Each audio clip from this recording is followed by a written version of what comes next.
Fortnite season is here, and I've got the best controller settings for the brand new season. Fortnite has buffed aim assist, added new settings, and they have made controller the best it's ever been. I've spent hours testing out these settings in ranked, and I am one of the first controller players in the world to hit Unreal. I'll also show you the best new tweak zone aim settings so you can have insane aim with it just like this, and trust me, with these settings, you're gonna get easy wins. Alright, I'm gonna show you my full settings and explain them to you while also giving you the best keybinds for non-claw, non-paddle players, so watch till the end for the best controller bind. Let's jump into the settings. For the video settings, I run 240 FPS on performance mode. I do 150% brightness, and then I use Tritanope 10. And the reason you should use Tritanope 10 is actually the easiest way to see players in Storm. I then run an epic view distance and run everything else on low for the lowest latency, and then you can copy my entire audio settings, but make sure you guys have sound quality low while also having visual sound effects on. These are my voice chat settings, which aren't really important, but you can copy these if you want. I do play on NA Central with toggle sprint on and auto open doors on. Toggle sprint on is actually really good for controller because all you gotta do is press one button and you will already be tack sprinting. Mantle activation, hold jump. This is press jump.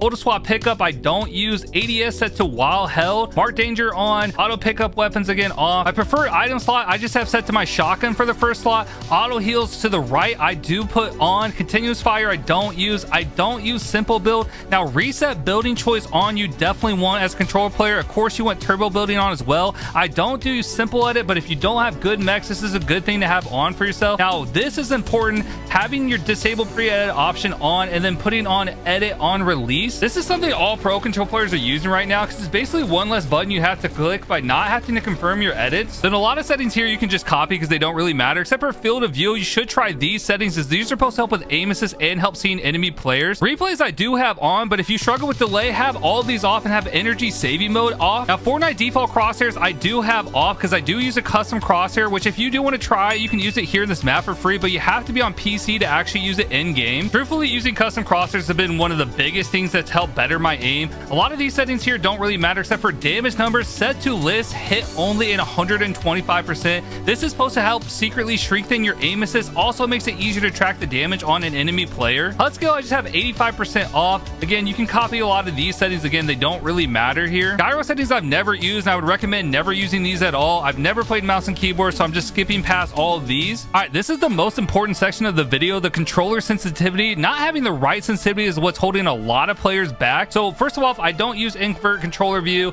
Again, a lot of these don't actually matter. Now, edit hold time you want to the lowest possible. If you're on simple edit, have this to the lowest possible as well. Slide hold time, I personally use the max setting that you can use. Reset camera access to yaw, which is supposed to secretly help your controller aim assist. Reset camera time, the lowest possible. Vibration feature you do not want to use. This actually can mess up your controller aim. Quick weapon I do custom only. Show diamond delay the lowest possible. Toggle behavior slot 2. It's a toggle off. Button group both. For my build and edit sensitivity, now this is very important to copy. I do a 2.0 build sensitivity but a 2.2 edit sensitivity. With the amount of hours I practiced this season, I found this is to be the best between fast and slow settings, which is how you get crazy controller mechanics. Now make sure you have advanced options on, and then I use a 40% look and horizontal speed. I don't use any boost because any boosts are reducing your aim assist while also making your aim that much harder to control by boosting your sense anytime you move your analog sticks, which isn't good for controller. I use a 16% ADS sense, which is the same thing Top Controller Pro Reet uses. Again, all the boosts you want off. I do a 1.13 scope speed multiplier, which is a very important setting for your aim. Look damage time off. I use exponential. Aim assist shrinks, of course, you want at 100%. And then the left and right stick dead zone is at 13%. That helps me not get any stick drift at all, but still low enough where it's very responsive. And then I use a 25% left and right trigger release, which is the best thing that I found. I know people do lower, but 25% works best for me. Now for the newest controller setting Fortnite's added, tweak zone. I do scope or aiming. I don't use tweak zone building, and then tweak zone is at 13% with a tweak sensitivity of 1. Tweak zone is a setting that makes micro adjustments with your crosshair, so helps give you more crosshair control for more precise aim. Especially if you do struggle with controlling your crosshair for small aim movements, try these tweak zone settings, and then you can copy the rest of these settings. Now for the controller binds, I am on an Xbox controller and play non-claw, non-paddle, except for I have started using one back paddle for my tack sprint, which is my back left paddle here. But for the rest of these binds, you can just copy. I do left stick edit, right stick switch mode, RB to reset, LT to confirm, A to jump, B to crouch, Y to pull out my pickaxe. So these are some of the best controller binds for non-claw, non-paddle players. I do right on the D-pad when I was doing non non-claw, non-paddle, but like I said, I use one paddle now for my tack sprint, which I would recommend trying if you can use paddles. And again, just go through and copy all of these. A lot of these at the end don't really matter, but these are the rest of my controller binds. Best, like I said, for non-claw, non-paddle players. So just check all of these out and pause the video if you need to. And then for my last tab, there's nothing really important here. Friend invites off. You know, I have an honest mode on, things like that. Now that you have the best controller settings for this season, I'm going to show you how you can easily win a rank game with these settings. Holy cow, I'm so high right now. You are not prepared for that. Just kidding.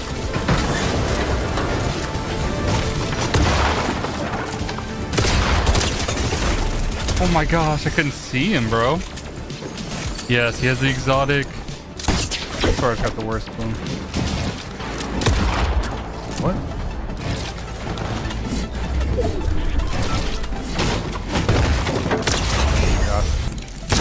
Oh my gosh, I'm trying.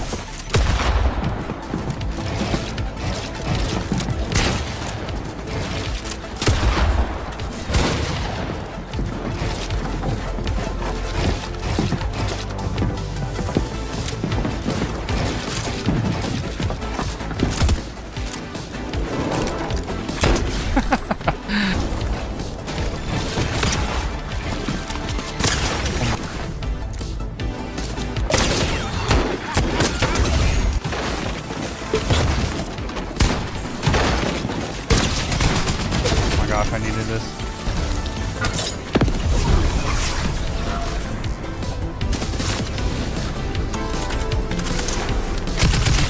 Dude, no, he turned around right around, bro. Oh my gosh, I still fried him though. Yes. What did he have? Okay, I'm probably gonna take the grappler. Oh my gosh, it's a 1v1 against Peterbot, bro. The storyline couldn't be any better.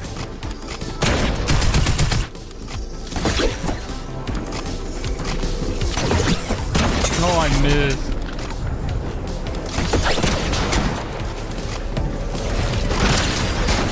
Oh my gosh, no way I won. Wait, I almost sold that too.